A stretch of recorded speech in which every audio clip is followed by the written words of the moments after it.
नमस्कार, मैं हूं श्वेता सिंह और आप देख रहे हैं अद्भुत, अविश्वसनीय, अकल्पनीय।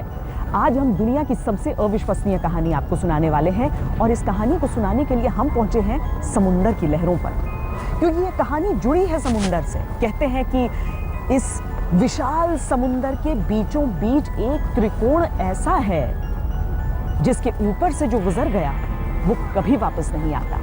विमान गए, वो लापता हो गए, पानी के जहाज गए, उन्हें मानो इन लहरों ने निगल लिया, किसी का कोई निशान नहीं मिलता। बात हम बर्म्यूडा ट्रायंगल की कर रहे हैं। इस रहस्य को आज तक कोई सुलझा नहीं पाया है, लेकिन इसके कुछ ऐसे अंश हैं, कुछ ऐसे सिरे हैं जो जुड़ते जरूर हैं। आज इसी की पड़ताल करेंगे।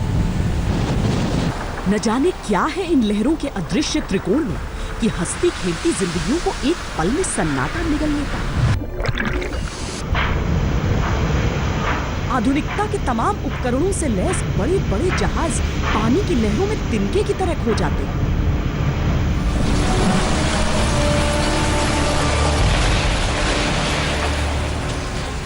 आसमानी ऊंचाइयों को नापने वाले लड़ाकू विमान बेबस होकर शून्य में खो जाते हैं।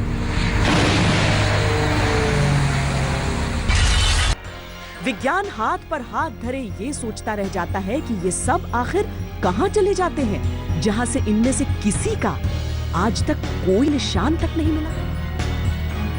How can you lose? 5 जहाज एक साथ कैसे खो सकते हैं? ये एक बड़ा सवाल है, बहुत बड़ा सवाल है। उस वक्त हमें ऐसा महसूस हुआ जैसे 100 मील की दूरी हमने 30 मिनट में तय कर ली हो। मेरे सारे इलेक्ट्रॉनिक यंत्रों ने काम करना बंद कर दिया था। प्लेन बुरी तरह हिल रहा था, सारे यंत्र बेकार हो चुके थे। बर्म्यूडा ट्रायंगल, दुनिया का सबसे बड़ा, सबसे खौफनाक रहस्य। कुछ लोगों के लिए मौत का त्रिभुज तो कुछ लोगों के लिए शैतान का त्रिकोण। यानी जो इसकी सीमा में आया उसे फिर कभी किसी ने नहीं देखा। बर्मुडा ट्रायंगल एक ऐसी जगह है जहां लोग गायब हो जाते हैं। कोई लॉजिक नहीं होता, कोई वजह समझ में नहीं आती है। अटलांटिक महासागर में फ्लोरिडा से समुद्र के बीच में एक त्रिकोण जैसा बनाया गया है काल्पनिक रेखाओं के ज़रिए। उसका एक सिरा फ्लोरिडा मियामी बीच है, दूसरा सिरा पोर्टो रिको और तीसरा एक बर्मुदा नाम का द्वीप। तो ऐसी उसके बारे में बहुत सारी कहानियाँ प्रचलित हैं कि वहाँ से गुजरते हुए जहाज़, हवाई जहाज़, समुद्री जहाज़ अक्सर तहस नहस हो जाते हैं, नष्ट हो जाते हैं, डूब जाते हैं। जहां क्यों और कैसे का सवाल आता है, विज्ञान हमेशा वहां अपने तर्क के साथ खड़ा हो जाता है, लेकिन फिर भी कुछ सवाल ऐसे रह जाते हैं जिनका जवाब नहीं मिल पाता। बर्म्यूडा ट्रायंगल दुनिया का एक ऐसा ही रहस्य है जिसकी गुत्थी लगभग 500 साल से अनसुलझी है। इस रहस्य को करीब से जानने के लिए हमने खुद बर्म्यूडा ट्रायंगल के नजदीक जाने का फैसला किया और अमेरिका के उस समुद्री तट पर पहुंच गए जिसका एक सिरा उस त्रिकोण से जुड़ता है। जिस शहर का तट छोड़कर हम निकल रहे हैं उसकी एक दर्दनाक कहानी जुड़ी हुई है बर्म्यूडा ट्रायंगल से। दरअसल 1945 का साल था जब वहां से एक साथ 5 विमानों ने टेक ऑफ किया था। किसी की कोई खोज खबर नहीं। बाद में जो रेस्क्यू के लिए विमान निकले उनका भी अता पता नहीं मिल सका। हम शायद रास्ता भटक गए हैं। हमारे कंपास ने काम करना भी बंद कर दिया है। हमें कुछ समझ नहीं आ रहा। ओह, यहाँ कुछ भारी गड़बड़ है। ये आखिरी शब्द थे अमेरिकी नौसेना के अवेंजर यान में बैठे मुख्य पायलट चार्ल्स टेलर के। इसके बाद ये यान अटलांटिक महासागर की अनंत गहराइयों में रहस्यमयी ढंग से हमेशा के लिए गुम हो गया। इसके साथ 4 और अवेंजर यानों ने उड़ान भरी थी। वो भी कहां लापता हो गए, कोई कभी नहीं जान सका। वो असमंजस में था। उसे लग रहा था कि वो खो गया है। मैंने भी वहीं उसी रास्ते पर प्लेन उड़ाया है जहां फ्लाइट 19 उड़ी थी। वो कैसे खो सकते हैं? मैं तो वापस आ गया था। यूएस नेवी ने पता लगाया तो इन 5 विमानों की आखिरी लोकेशन बहामास और फ्लोरिडा के पूर्वी तट के बीच में थी। उसी दिन शाम को 13 लोगों की सर्च टीम के साथ मरीनर फ्लाइंग बोट को भेजा गया। ये बोट समुद्र में तैरने और हवा में उड़ान भरने में सक्षम थी। उड़ान भरने के कुछ देर बाद कैप्टन ने एयरबेस को संदेश भेजा। सर्च मिशन पर हम आगे बढ़ रहे हैं। मौसम साफ है और आगे कोई मुश्किल नहीं है। लेकिन इस संदेश के कुछ ही मिनट बाद अचानक फ्लाइंग बोट से एयरबेस का संपर्क टूट गया। अविश्वसनीय ढंग से ये बोट भी गायब हो गई। What is so sudden that can cause a disappearance? It's hard to say. That's why इसकी वजह बताना मुश्किल है। ये एक पहेली है, बस एक पहेली। पास से गुजर रहे एक समुद्री जहाज ने अगले दिन बताया कि उसने आसमान में एक बड़ा धमाका देखा था। लेकिन अद्भुत बात यह है कि न तो पिछले 5 विमानों का कभी मलबा मिल सका, न ही इस मरीनर बोट का। कभी यह रहस्य सुलझ ही नहीं पाया कि ये सारे विमान कहां गए। इन्हें आसमान खा गया या समंदर लील गया। The Navy procedure was if one of the planes got lost, everybody ditched, the whole flight ditched, because it would be much easier. Navy में अगर एक जहाज खो जाता है तो बाकियों को डिच करना पड़ता है। आपके पास फ्लेयर होते हैं, लाइफ जैकेट होती है। You had flares, you had Mae West, you had life jackets on. The weather did get bad. There was a front that came through. The wind changed. जब हम उन्हें ढूंढने गए तो उम्मीद थी कि पानी में उनके जहाज मिल जाएंगे। हमारे जहाज अच्छे होते हैं, पानी में उतर सकते हैं। Pull out the 3-man life raft and not even get your feet wet. 14 सदस्यों के साथ यूएस नेवी के 5 विमान और 13 सदस्यों के साथ एक फ्लाइंग बोट के इस तरह गायब हो जाने से पूरी दुनिया में हड़कंप मच गया। वैज्ञानिकों के होश उड़ गए और फिर शुरू हुई दुनिया की सबसे रहस्यमयी खोज। Flight never, to anybody's knowledge, made it back to land. No traces. किसी भी जहाज का पता नहीं चला। राज गहराता चला गया कि 5 जहाज कैसे खो सकते हैं। कुछ भी समझ में नहीं आ रहा था। No way to really understand what happened. Flight 19 थी 1945 की। वो उसका शायद नेविगेशनल संपर्क नहीं रहा और उसमें कुछ ऐसी गलती थी। उसके साथ एक तो ये बात जुड़ती है। यूएस नेवी ने अपनी रिपोर्ट में कहा, एवेंजर विमान और फ्लाइंग बोट खराब मौसम का शिकार हो गए। किसी का कोई सुराग नहीं मिला।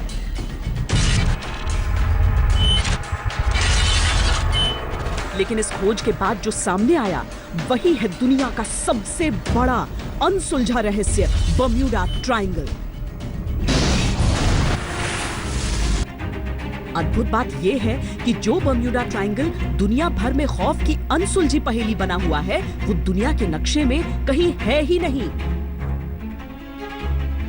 दरअसल फ्लोरिडा के मायामी बीच, प्यूर्टो रिको और बर्म्यूडा द्वीप के बीच बनने वाले त्रिकोणीय हिस्से को बर्म्यूडा ट्रायंगल कहा जाता है। 3 अदृश्य रेखाओं के बीच ये त्रिकोण मानवता के लिए किसी चक्रव्यूह से कम नहीं। 1945 में अमेरिकी नौसेना के विमानों के साथ हुए हादसे ने सभी का ध्यान अदृश्य समुद्री त्रिकोण की तरफ खींचा और फिर जो रहस्य सामने आया उसने होश उड़ा दिया, क्योंकि जिस त्रिकोण की तरफ लोगों का ध्यान अब गया था, वहां ऐसे हादसे काफी पहले से होते रहे। We'd been flying for probably 20 or 30 minutes, and all of a sudden, the pilot yelled out, "The instruments are dead." हम हवा में थे, तभी पायलट बोले कि यंत्र बेकार हो गए, ईंधन खत्म हो रहा है। प्लेन हिल रहा था। हम नीचे देख रहे थे, हमें सिर्फ समुद्र दिख रहा था। तभी जमीन नजर आई। हमने लैंड किया और मैंने जमीन को चूम लिया। Then, of course, I was so happy. I kissed the ground, the dirt that we were on. हर साल जो आंकड़े यहाँ से निकल कर आते हैं वो बहुत ज्यादा चौंकाने वाले हैं। दरअसल इस पूरे इलाके के ऊपर से जितने भी हवाई जहाज या पानी के जहाज निकलते हैं, कहते हैं कभी कोई लौट कर नहीं आया। और जो औसत हमें बताया जाता है वो ये कि 4 विमान और करीब 20 छोटे जहाज हर साल गायब होते हैं। हाल में बर्म्यूडा ट्रायंगल में सबसे बड़ा हादसा 19 साल पहले हुआ था। जर्मन एयरफोर्स के विमान ने दिसंबर 1997 में 33 सवारों के साथ उड़ान भरी थी, लेकिन वो इसकी रेंज में पहुंचते ही अटलांटिक महासागर की गोद में समा गया। हादसों का पहला वाकया लगभग 144 साल पहले हुआ था, जो अब तक का सबसे अविश्वसनीय हादसा है। हुआ यूं था कि न्यूयॉर्क से जिनीवा के लिए चला जहाज द मैरी सेलेस्ट अचानक अटलांटिक महासागर की लहरों में कहीं खो गया। बहुत तलाश की गई, लेकिन जहाज के बारे में कोई जानकारी नहीं मिली। लेकिन 1 महीने बाद वो जहाज सही सलामत हालत में अटलांटिक सागर में तैरता हुआ पाया गया। इसको शैतानों का द्वीप कहा जाता था। रात को अजीब अजीब सी आवाजें आती थीं। पर हैरान कर देने वाली बात यह थी कि जहाज का सारा सामान व्यवस्थित था, मेजों पर खाना लगा हुआ था, लेकिन पूरे जहाज में एक भी इंसान नजर नहीं आया। यह सवाल आज भी बस सवाल ही है कि खाना किसने लगाया और जहाज में सवार सभी लोग कहां चले गए।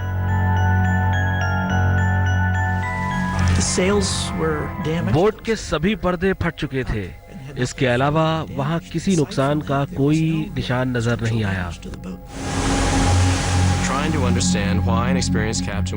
मुझे एक बात समझ में नहीं आ रही थी कि कोई अनुभवी शिप कप्तान अपनी शिप को छोड़ के कैसे जा सकता है। बर्म्यूडा त्रिकोण की पहचान उन लोगों की जिंदगी में अभिशाप की तरह है जिन्होंने अपनों को हादसों में खो दिया। उनके अपने ऐसे गायब हो गए जैसे वो कभी थे ही नहीं। इसके अलावा 1918 में यूएसएस साइक्लोप्स जलयान बारबेडोस तक आने के बाद 306 यात्रियों के साथ गायब हो गया। जलयान और यात्रियों का कोई सुराग कभी नहीं मिला। 1947 में अमेरिकी सेना का C-45 विमान बर्म्यूडा ट्रायंगल के ऊपर से गायब हो गया। 1950 में अमेरिकी जहाज सैंड्रा ने ट्रायंगल के ऊपर से उड़ान भरी, लेकिन फिर कहां गया पता नहीं चला। 1952 में ब्रिटिश जहाज अटलांटिक महासागर के इस हिस्से में समा गया जिसमें 33 लोग सवार थे। किसी का शव या जहाज का मलबा तक नहीं मिला। 1972 में जर्मनी का ही 20,000 टन भारी जहाज भी बर्म्यूडा ट्रायंगल में लापता हो गया था।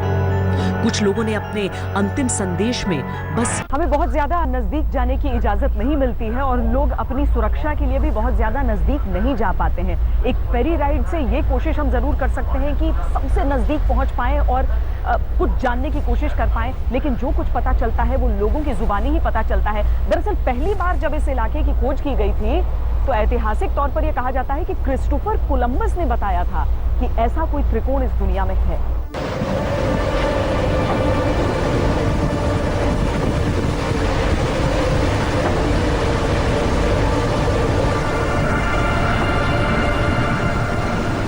अटलांटिक महासागर की ये अथाह जलराशि न जाने कितने ही जहाजों का कब्रिस्तान है।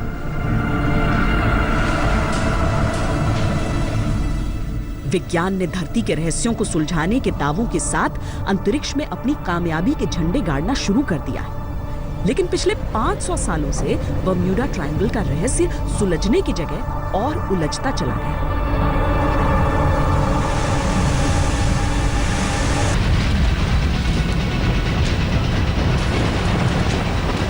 कोलंबस ने अपनी यात्रा के वर्णन में इस बात का जिक्र किया है।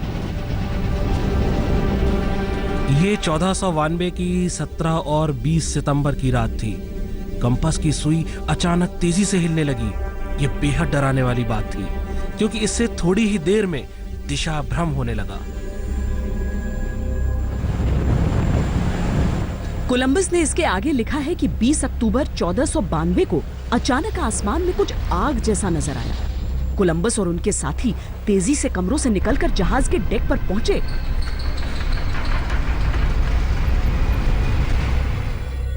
हमने देखा आसमान में तेजी से उठती एक रोशनी को। ये रोशनी समुद्र से आसमान तक ऊंची थी। फिर वो रोशनी आग के एक विशालकाय गोले में बदलती चली गई। हमने देखा धीरे धीरे ये गोला समुद्र में समा गया। कोलंबस का जहाज जैसे तैसे इस मुश्किल हालात से बाहर आया। बाद में कुछ लोगों ने इसे पारालौकिक शक्तियों और एलियंस की थ्योरी से भी जोड़ने की कोशिश की, लेकिन कुछ भी साबित नहीं किया जा सका। इसको करीब 500 साल पीछे कोलंबस के साथ भी जोड़ा जाता रहा है। लेकिन वो ज़माने दूसरे थे जब जहाज़रानी उद्योग नहीं था, जब समुद्र में लोग एक्सप्लोरेशन के लिहाज से ही दूर दराज की ज़मीनों का पता करने के लिए निकल रहे थे यूरोप से। तो अटलांटिक ओशन तो वैसे भी जाना जाता है कि बहुत विप्लव की स्थिति है प्रशांत महासागर के मुकाबले या किसी अन्य महासागर के मुकाबले। क्रिस्टोफर की लॉगबुक की जांच कर रहे विद्वानों ने इसे भ्रम माना और कहा, नजर आने वाली रोशनी कैरिबियन द्वीप के रहने वाले लोगों की रसोई से निकली होगी और कंपास की गड़बड़ी इशारों को सही से ना समझ पाने की वजह से हुई होगी। हालांकि 1945 में जब अमेरिकी नौसेना के 5 विमान गायब हुए, तब भी जो आखिरी संदेश प्राप्त हुए उनमें कंपास खराब होने और दिशा भ्रम की बात कही गई।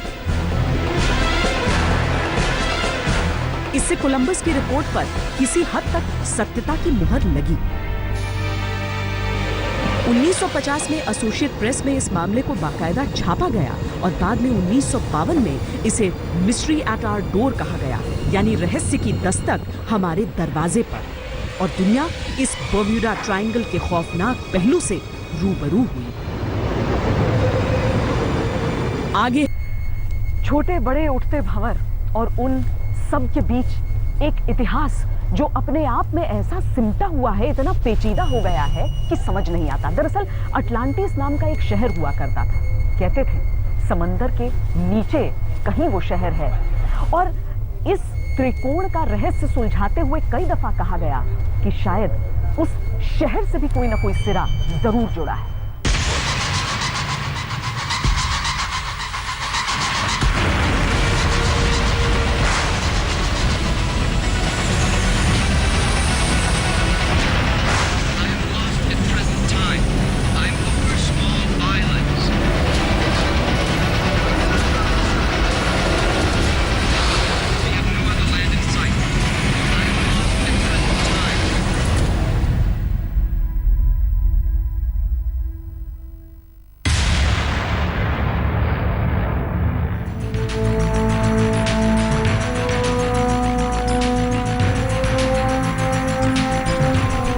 बर्म्यूडा ट्रायंगल का रहस्य जानने के लिए हर संभव कोशिश की गई, लेकिन कोई एक राय नहीं बन सकी। लिहाजा अलग अलग समय में तरह तरह की धारणाएं सामने आने लगी। इन धारणाओं के अपने तर्क थे, लेकिन इनमें कितनी सच्चाई थी या कितना वहम, ये भी एक रहस्य ही है।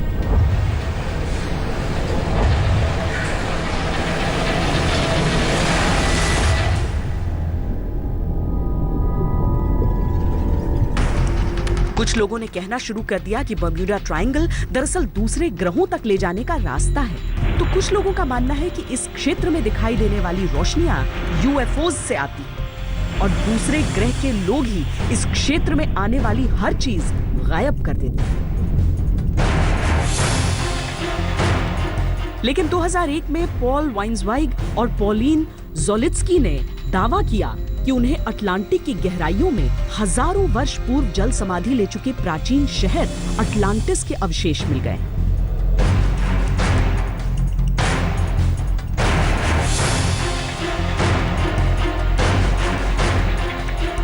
दावा किया गया कि अटलांटिस शहर की बाउंड्रीज बर्म्यूडा ट्रायंगल से जुड़ी हुई हैं। लिहाजा बर्म्यूडा में गायब होने वाले विमानों के पीछे जलमग्न हो चुकी अटलांटिस सभ्यता एक बड़ी वजह हो सकती है। दरअसल ये बताया जाता है कि ये जो ट्रायंगल है, ये जो त्रिकोण है, वो एक जगह पर फिक्स नहीं रहता है। इसका दायरा है वो बदलते रहता है। 4,40,000 समुद्री मील तक फैला हुआ है ये इलाका और चंद मील इधर या उधर तक भी जो कई हादसे हैं वो रिपोर्ट किए गए। वैज्ञानिक एडगर काप्से के मुताबिक अटलांटिस शहर समुद्र में डूब गया।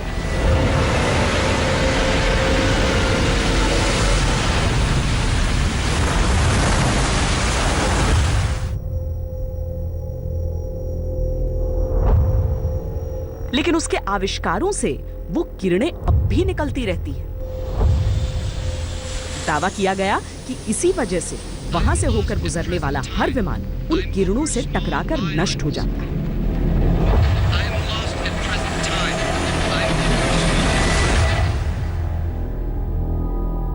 तो एक कल्पना की दृष्टि से इस स्थान पर एक शहर हुआ करता था, अटलांटिस।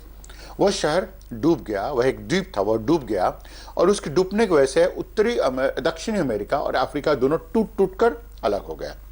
तो वो शहर डूबता गया और ये दोनों टूट कर अलग अलग भी होते गए। तो अटलांटिस यही संकल्पना है। तो यह बहुत ही पहले की संकल्पना है, था या नहीं था मिथक है, माने तो था, नहीं माने तो था ही नहीं कभी। हालांकि इस तर्क के बाद सवाल ये उठा कि ऐसी स्थिति में इन विमानों का मलबा कभी क्यों नहीं मिलता। प्राचीन मान्यताओं के मुताबिक अटलांटिस के निवासी क्रिस्टल से शक्तिशाली ऊर्जा प्राप्त करते थे और उनकी ऊर्जा के स्रोत शहर के साथ ही समुद्र की भेंट जाते। 1970 में प्रसिद्ध वैज्ञानिक ब्राउन ने स्कूबा डाइविंग के वक्त समुद्र में एक ऐसा पिरामिड देखने का दावा किया था जिसके अंदर क्रिस्टल का एक यंत्र था। ब्राउन ने दावा किया था, क्रिस्टल से निकलने वाली तरंगें दिशा सूचक यंत्रों को भटकाने में सक्षम है क्योंकि इनमें अद्भुत शक्ति होती है। हालांकि ब्राउन के दावों का न तो कोई प्रमाण था, न ही वो इसे सिद्ध कर पाए थे। लेकिन इससे इस बात को और बल मिला कि बर्म्यूडा ट्रायंगल के अद्भुत रहस्य के पीछे इस खोए शहर की कोई गुप्त ऊर्जा भी हो सकती है। अधिकतर लोग अटलांटिस जैसे किसी शहर की थ्योरी को ही नकारते हैं। उनके मुताबिक इस शहर का जिक्र महान दार्शनिक प्लूटो की किताब में मिलता है, जो सिर्फ उनकी कल्पना मात्र था। दरअसल उस इलाके से हम कई मील अभी दूर हैं, लेकिन अगर कंपस से समझने की कोशिश करें तो कंपस हमेशा मैग्नेटिक नॉर्थ की तरफ इशारा करता है और इस इलाके में पहुंचते ही, जहां पर जाना मना भी है, वहां पर पहुंचते ही दरअसल वो असली उत्तर दिशा की तरफ इशारा करने लगता है। बताया जाता है कि जो नाविक हैं इसी वजह से कंफ्यूज हो जाते हैं, असमंजस में फंस जाते हैं और अपनी दिशा से भटक जाते हैं।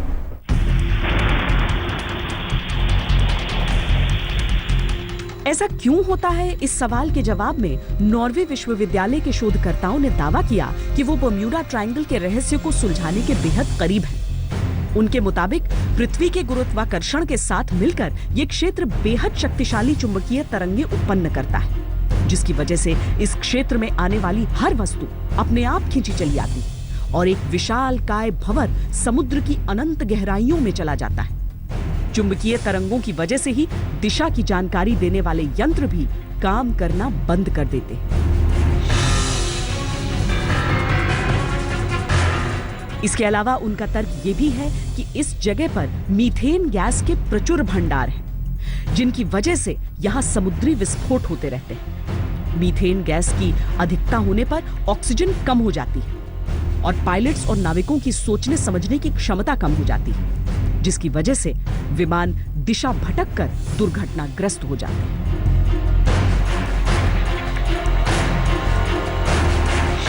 उस जगह पर जो ज़मीन है, समुद्र की ज़मीन है, समुद्र की सतह है, उसके ऊपर में मीथेन हाइड्रेट बेड्स पाए जाते हैं। अब मीथेन हाइड्रेट बेड से जितने भी गैस निकलते हैं तो वो बुलबुले तैयार करते हैं। वो बुलबुले जैसे सतह पर आते हैं तो वो पानी की डेंसिटी को कम कर देते हैं। जब पानी की डेंसिटी या पानी का घनत्व कम हो गया तो जो जहाज इसके ऊपर से गुजर रहे होते हैं उनकी एक बॉयंसी होती है, तैरने की उनकी क्षमता होती है। जैसे डेंसिटी कम होता है तो ये जहाज डूब जाते हैं उस जगह पर।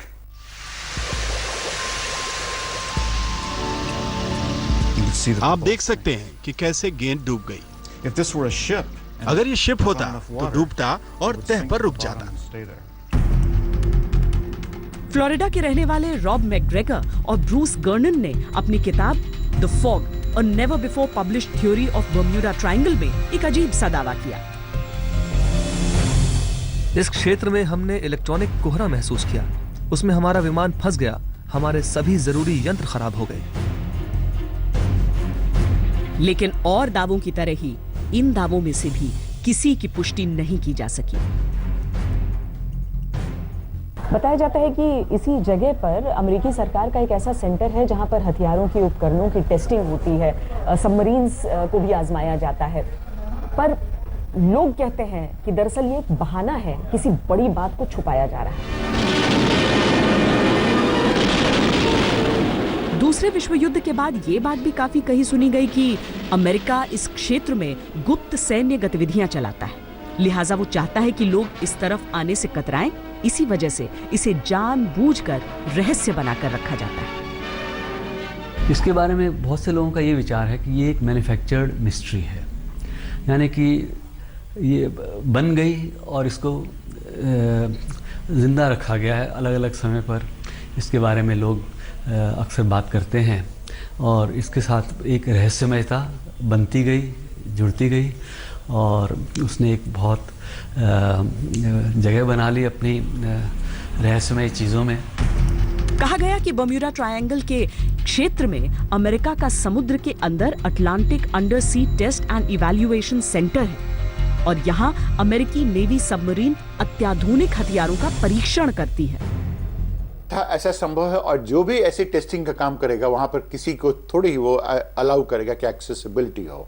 ठीक है, अब अमेरिकी ऐसे कम से कम 4-5 स्थानों पर ऐसा काम करते हैं। एरिज़ोना में भी ऐसा काम करते हैं, यहाँ भी ऐसा काम करते हैं। जिन स्थानों पर ऐसा काम करेंगे उसके बारे में वह नज़रिया पूरी दुनिया को बना देते हैं कि वहाँ पे जरूर कुछ न कुछ गड़बड़ है, भूत है, हॉन्टिंग प्लेस है, ऐसी कुछ न कुछ बातें बता देते हैं।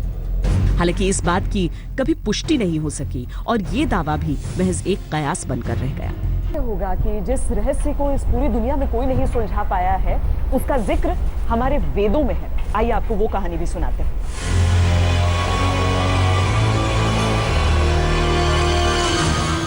बर्म्यूडा ट्रायंगल की जिस पहेली को 500 साल का विज्ञान नहीं सुलझा सके, बड़े बड़े शोधकर्ता जिसकी गहराइयों की थाह नहीं पा सके, क्या उस अद्भुत, अविश्वसनीय, अकल्पनीय त्रिभुज का राज छुपा है भारतीय संस्कृति के वेदों में?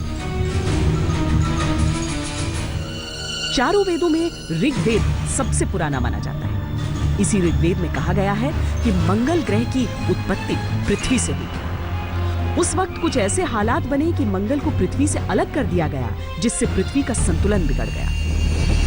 तो पृथ्वी गोल गोल घूमने लगी और जब गोल गोल इतनी तेजी से घूमने लगी तो जीवन संकट में पड़ गया। ऐसे में क्या हो? तो ऐसे में सभी लोग गए देवताओं के वैद्य अश्वनी कुमार के पास। तब अश्वनी कुमार ने लोहे का एक खास चिमटा बना करके पृथ्वी को रोक दिया, लेकिन पृथ्वी एक खास कोने में अपनी धुरी पर झुक गई। यही कारण है कि अभी तक पृथ्वी एक खास कोण में झुकी हुई है।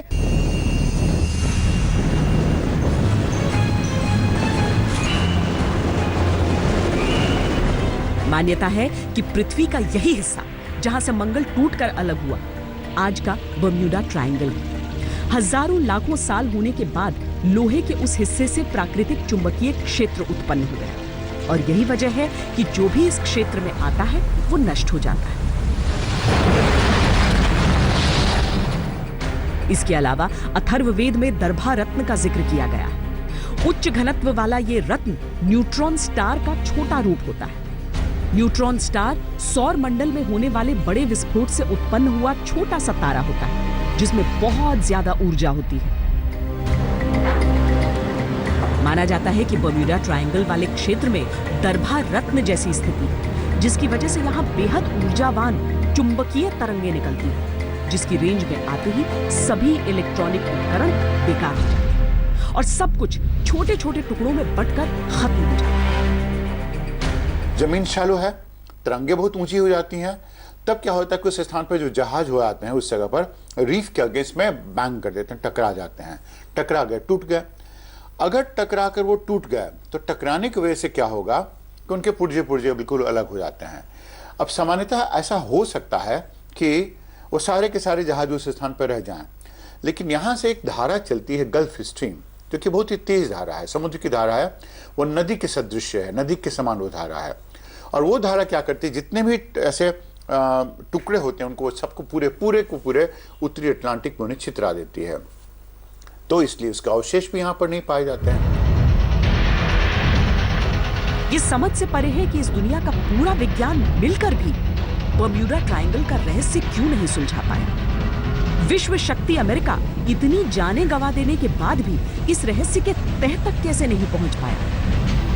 या तो ये रहस्य किसी भी मानव की समझ से बहुत बड़ा है, या फिर इसे रहस्य बनाए रखना किसी के हित में है। इन सवालों का सच समुद्र की लहरों के बीच बने उस त्रिकोण में दफन है, जहां दफन है हजारों इंसान, सैकड़ों विमान। समुंदर अपने आप में इतना बड़ा है कि न जाने कितने रहस्य समेटे हो, और उस पर यह बर्मुडा ट्रायंगल का रहस्य जिसे दुनिया में आज तक कोई सुलझा नहीं पाया। हाँ, कड़ियां जरूर मिलती हैं और कोशिश आज भी जारी है। अद्भुत, अविश्वसनीय और कल्पनीय में आज के लिए इतना ही। देश और दुनिया की बाकी खबरों के लिए आप देखते रहिए आज तक।